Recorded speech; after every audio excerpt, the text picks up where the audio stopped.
It started as a note on my phone, just a date and a number. No emotion, no accusation. March 3rd 1. Then March 4th 2. By the 12th, I had to scroll. It wasn't dramatic. I didn't sulk or slam doors. I'd reach for her hand on the couch. She'd pretend to adjust the blanket.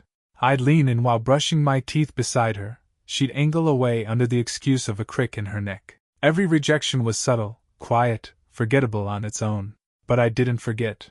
She'd laugh at a message on her phone while I stood beside her in silence. She'd hug a friend a second longer than necessary at a dinner party, then shrug off my hand on the ride home. It wasn't war.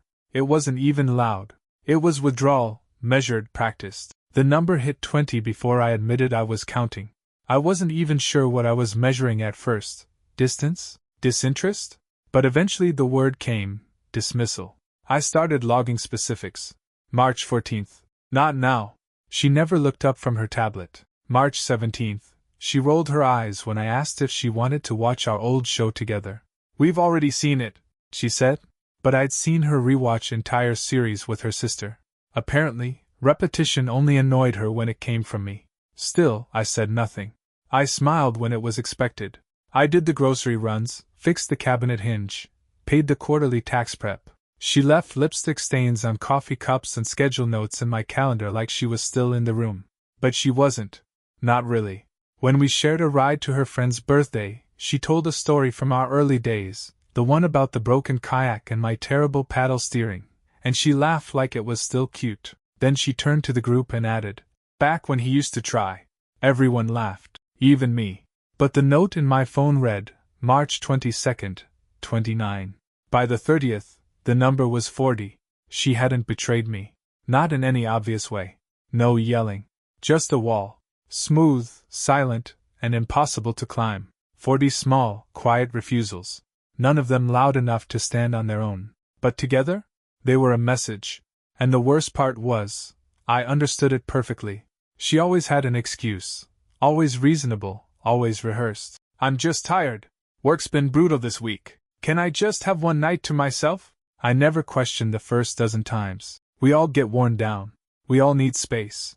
But when someone says they're drained, and then you watch them light up for someone else 5 minutes later, it stops feeling like honesty. It starts to feel like priority management, and you're no longer in the top tier. One night, I walked in the door at 7. She was already dressed, tight black jeans, heels I hadn't seen in months, and that red top that always got comments on her socials. She barely looked up. Going somewhere?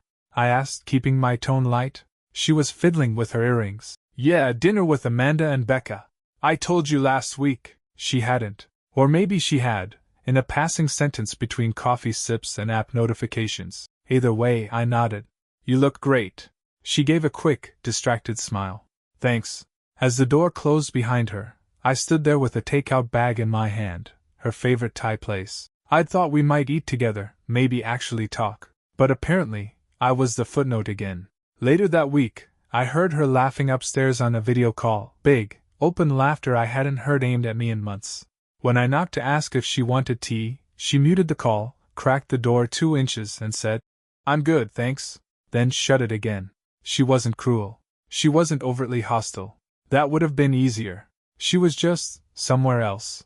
Like I was the layover between more important destinations. But the moments that got to me most weren't even hers, they were mine. Sitting in the car alone after work, trying to decide if I should go in or just drive. Wondering if I'd rather be anywhere but home. Realizing that the one place that used to recharge me now drained me most. She had energy. She had sparkle. Just not for me.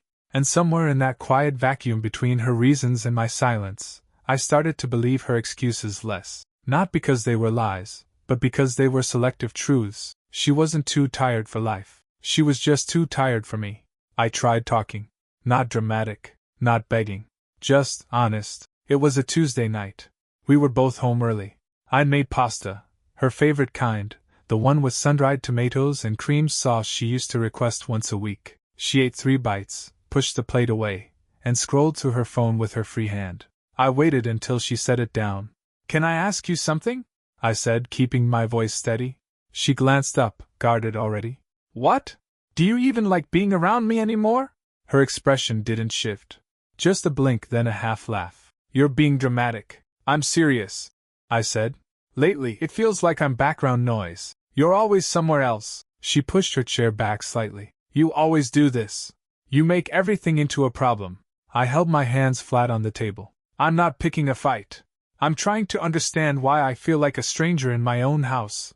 That was when she tilted her head and sighed. You're too needy sometimes. It's exhausting. Not everything has to be about your feelings. There it was. Needy. I looked at her, really looked.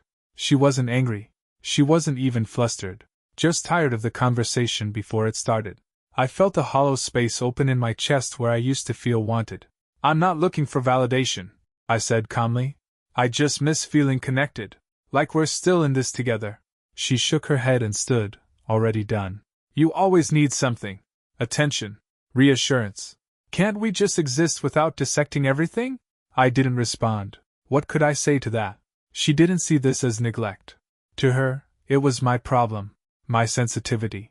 My fault for needing her to look at me like I still mattered. She left the room without another word. I sat there with 2 unfinished plates and a silence so thick it felt manufactured.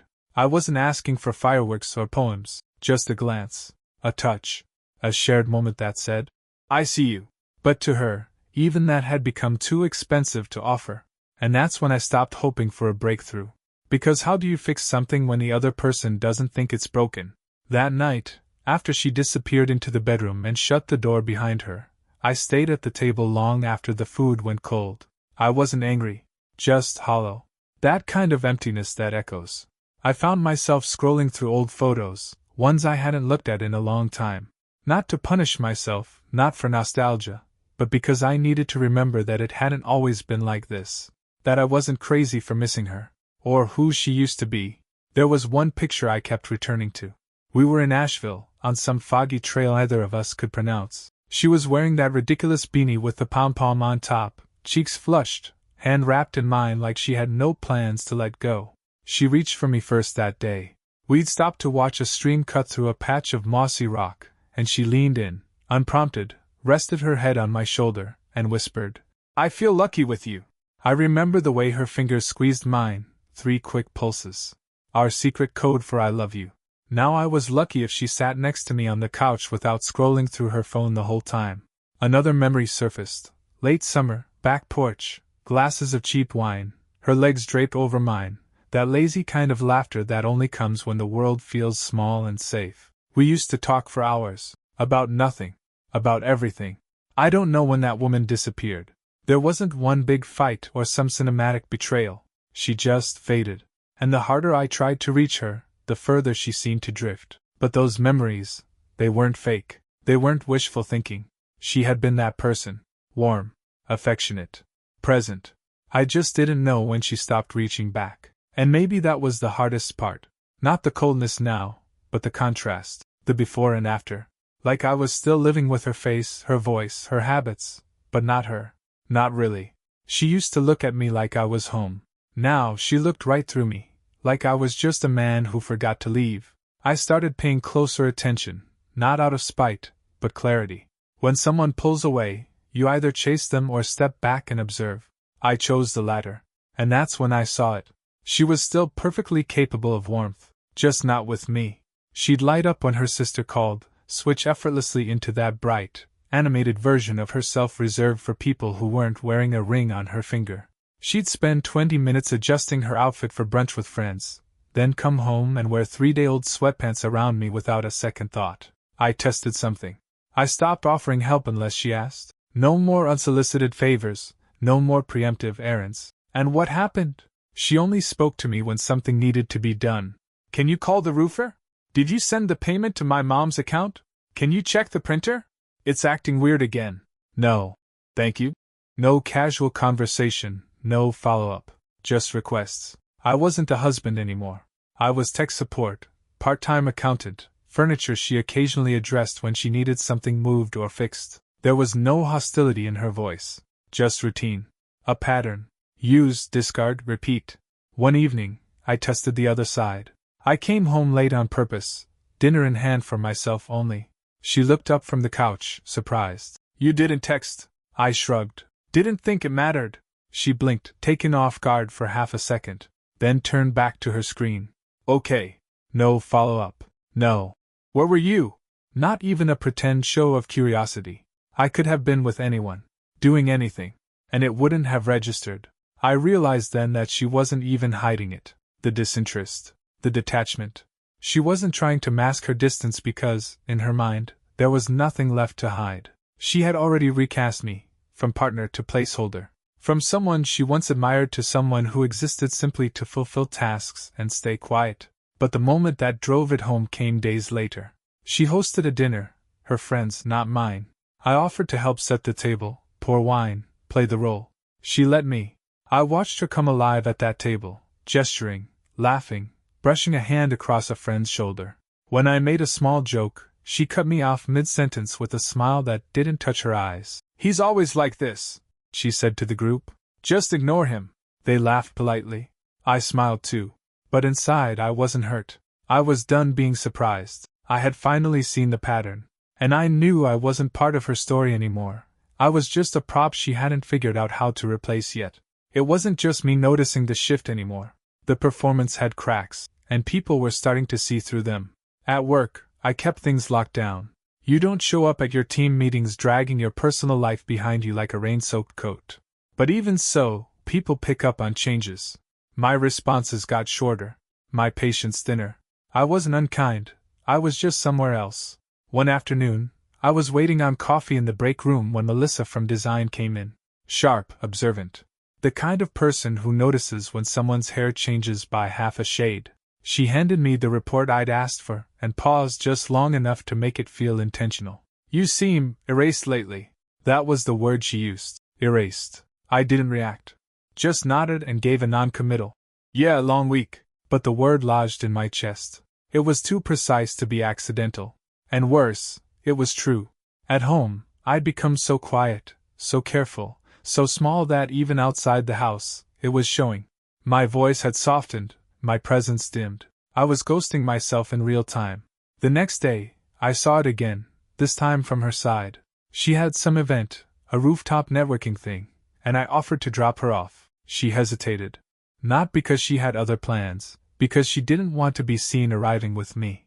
I saw it in the pause, the half-second calculation in her eyes. "You sure?" she said too casually. "Yeah," I said. "Why wouldn't I be?" She didn't answer.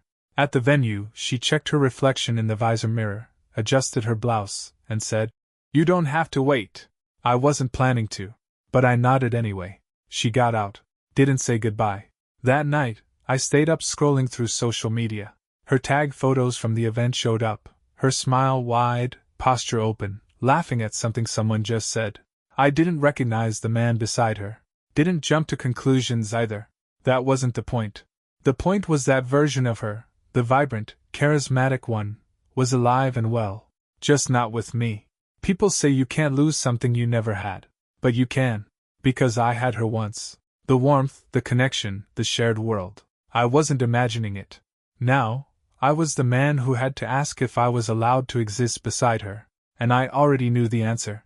Erased. That word stayed with me. Quietly accurate. Painfully honest. And from that moment, I stopped trying to write myself back into her narrative. I had my own story to finish. I stopped reaching out. Not out of bitterness, just necessity. It didn't happen all at once. There wasn't a grand declaration or a slammed door. Just a quiet decision made during a morning routine that had long since gone silent. I brushed my teeth beside her, and she barely looked up. No good morning. No touch. Nothing. That was the moment I knew, if I stopped trying, nothing would change. So I did. I started leaving early for work. No more waiting around to share a ride.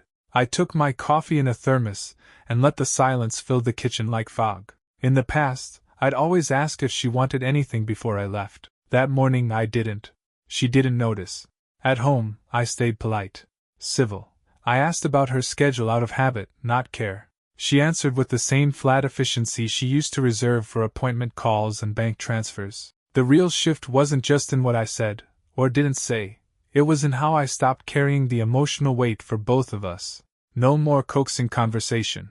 No more offering affection and pretending not to notice when it landed like a stone dropped in a dry well. I came home late. Not every night. just often enough for her to notice. When she asked where I'd been, I smiled like it was nothing. Just out. No explanations, no justifications. She gave me a look once, part confusion, part annoyance, but she didn't push. That told me everything. I'd become a mirror, reflecting back only what she offered. One evening, we sat on opposite ends of the couch. I watched a documentary. She scrolled through a stream of lives she still wanted to impress. At some point, she looked over and said, "You've been really quiet lately." I paused the TV, turned to her. "Just matching energy." That line hit something. She blinked once, maybe twice. I could see her trying to decide if she should argue, joke, dismiss. But none of her usual responses felt safe now. She ended up saying nothing. And that silence? It was louder than any fight we'd ever had. That was the first moment I saw it.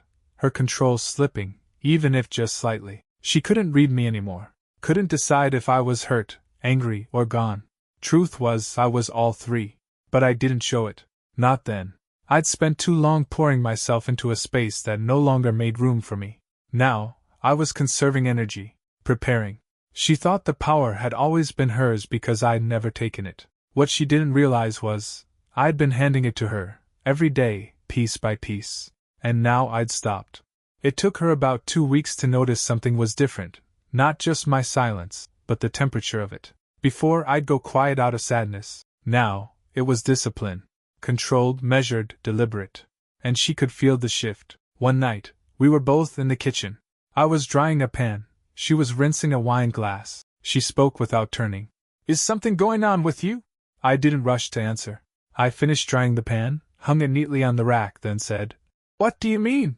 "You've been, I don't know, distant." I folded the dish towel. "I thought you preferred it that way."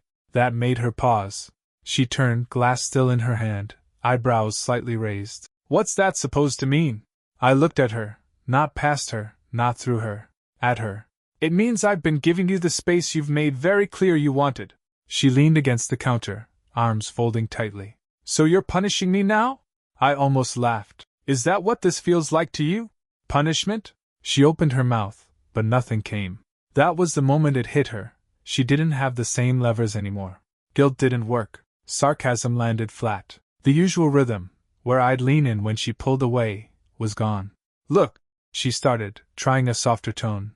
"I know I've been busy." "This isn't about busy," I said, cutting gently but firmly. "It's about effort, interest, presence. And not just when you want something." Her jaw tightened. She didn't like hearing that. But she didn't deny it either.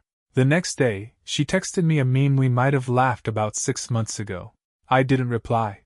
That evening, she brought home dinner, Thai, from the same place I'd picked up weeks ago when she went out without a word. She set the bag on the table like a peace offering. "I thought you liked the duck rolls," she said without meeting my eyes. I nodded. "I do." Then I took the food and ate at the table while she hovered nearby, uncertain if she was invited. I didn't say she wasn't, but I didn't ask her to join me either. The balance had shifted. She could feel it, even if she didn't understand it.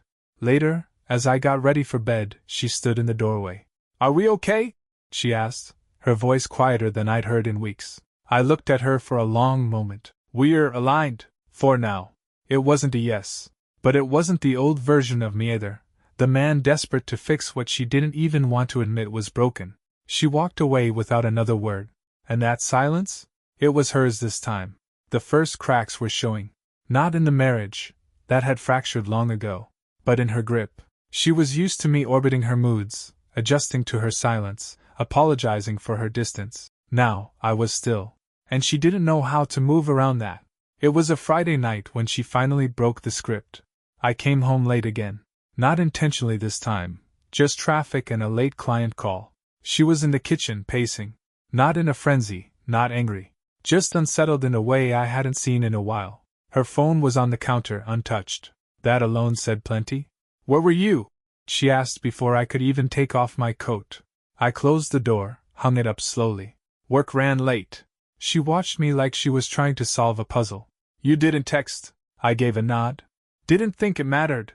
That hit harder than it should have. She shifted her weight, arms crossing, eyes narrowing just enough to let me know she'd been rehearsing something. "You've checked out." It wasn't a question. It was an accusation. I looked at her calmly. Have I? You don't talk to me anymore. You barely look at me. You're acting like I'm a roommate. I set my bag down, took a breath. I'm done. Her face froze. What?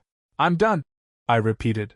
Even, controlled, final. She blinked hard, like she was trying to reset the moment. Don't say that just to make a point. I'm not making a point. I'm stating a fact. Her mouth opened, closed, then opened again. So that's it? After everything? I let a long silence stretch. Not for effect, just truth. You rejected me 40 times last month. I stopped counting after that. Not because it stopped hurting, but because I finally believed you. She stepped forward, a crack forming in her voice. You never said anything. I did, quietly, constantly. You just weren't listening. She tried to laugh, but it collapsed halfway out of her throat. You're not serious. I'm done, I said again, softer this time. Not in anger, not in spite. I'm just finished showing up to a place where I'm not seen. She stood there, completely still. For once, no sarcasm, no defense. Just a dawning realization that this wasn't theater. This wasn't one of our cycles. This was prepared. The power of repetition wasn't in the word, it was in the finality behind it. I'd said it 3 times now, and each time, she heard it a little louder. I didn't need her to cry, or confess, or even understand. I just needed her to hear me, and for the first time in months, she finally did. I didn't pack dramatically. No late-night duffel bags or slamming drawers. Just a steady rhythm, shirts folded, documents sorted, drawers left neat behind me. It wasn't an escape. It was a departure. The kind that comes after too much silence has hardened into clarity. She wasn't there that morning. I made sure of that. She had a standing brunch on Saturdays with friends who still thought we were just in a rough patch. Let them. I wasn't in the business of public spectacle. This wasn't about proving anything to anyone. I left my keys on the hook by the door, wallet in my pocket, message on the table, written by hand carefully. When the answer is always no, the question stops being asked. I didn't sign it. I didn't need to. She'd know. The apartment didn't feel sad as I looked around one last time. It felt sterile, like a set that had been staged too long, pretending to be a home. The photos were still up, but they didn't register anymore. Smiles frozen in glass, memories faded beneath the surface. I walked out without looking back. My new place wasn't far. Small, quiet, simple. I didn't bring much. Just what mattered. A few clothes, important papers, one framed photo, us from Asheville. I didn't put it on the wall. Just left it in the drawer. Not out of hate. Just respect for the man I was when it was taken. She called that evening. I didn't answer. She texted. Then again. The tone shifted quickly, confused, then demanding, then scared. Where are you? Is this a joke? Can we talk? I didn't respond. Not because I wanted to punish her, but because I'd said everything already. And if it took my absence for her to hear it, then words were never the problem. By Sunday afternoon, the calls stopped. But mutual friends started pinging me. One said she seemed off. Another mentioned she'd posted an old photo of us, then deleted it within an hour. The silence she had once controlled now turned against her. She hadn't lost me in a moment. She lost me one quiet rejection at a time. And now that I was gone, what she missed wasn't me. It was the man who showed up, tried, stayed, even when she stopped noticing. And that man? He'd finally walked. She didn't reach out again for 3 days. Then a single message came through, late at night. Can we please talk? Just once. I read it. Let it sit there. Then muted the thread. It wasn't cruelty. I just couldn't go back into a conversation where my voice had been background noise. I'd lived there too long. Now, even her silence sounded familiar, but it no longer belonged to me. A week later, mutual friends began to piece things together. I hadn't told anyone, but absence leaves footprints, and she had no idea how to cover hers. Lauren, one of hers who'd always been kind to both of us, sent me a DM. I saw her last night. She looked not okay. Just thought you should know. I thanked her, but I didn't follow up. Not because I didn't care. Because I'd finally learned where caring ends and self-respect begins. Someone else sent me a screenshot. A photo she'd posted, just her, smiling at some wine bar. The caption read like she was trying to convince herself she was thriving. It was down within 2 hours. People were starting to ask questions. She wasn't unraveling in public, not quite, but the seams were showing. And still, she didn't say anything real. No apology. No ownership. Just that vague, grasping tone of someone who realizes too late that the background character was carrying more of the story than she knew. What she missed wasn't my presence. It was the man who brought steadiness, who tried, who paid attention even when he got nothing in return. The man who forgave silence, bridged distance, and still showed up every day. That man was gone. She missed being chosen by someone who saw her in full, flaws and brilliance alike, and still stayed. But what she didn't understand was that love isn't unconditional when one person stops showing up. Eventually, even the most patient heart stops knocking on a locked door. And now, every time she walks past the space I used to fill, whether in the hallway, the group chat, or her reflection, I hope she feels it. Not anger, not vengeance, just the absence of a man who gave everything quietly, until he left just as quietly, for good.